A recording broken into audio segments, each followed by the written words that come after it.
আজ শুক্রবার সকাল থেকে সন্ধ্যা সারাটা দিন অতীত হয়ে গেল, একবারও কি মৃত্যুর কথা স্মরণ করেছেন? সেই দিনের কথা স্মরণ করেছেন যেই দিন এই বসুন্ধরার মায়া মমতা ছেড়ে আপনাকে চলে যেতে হবে।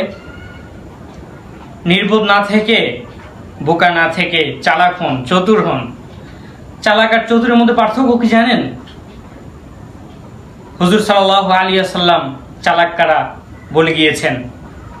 ইবনে মাজাহ ইবনে ওমর রাদিয়াল্লাহু তাআলা আনহু থেকে বর্ণিত হয়েছে, সাআলান নবী সাল্লাল্লাহু আলাইহি ওয়াসাল্লাম রাজুলুম মিনাল আনসার, আনসারের এক ব্যক্তি হুজুর আকরাম সাল্লাল্লাহু আলাইহি ওয়াসাল্লামকে জিজ্ঞাসা করলেন, আইয়ুন নাসি আকিয়াস, সবচেয়ে চালাক চতুর কোন মানুষ হে আল্লাহর রাসূল? হুজুর আকরাম সাল্লাল্লাহু আলাইহি ওয়াসাল্লাম বললেন, আকসারুহুম লিল মাউতি যিকরান, মানুষের মধ্যে সবচাইতে সর্বাধিক চালাক চতুর মানুষ সেই যে বেশি বেশি মৃত্যুর কথা স্মরণ করে।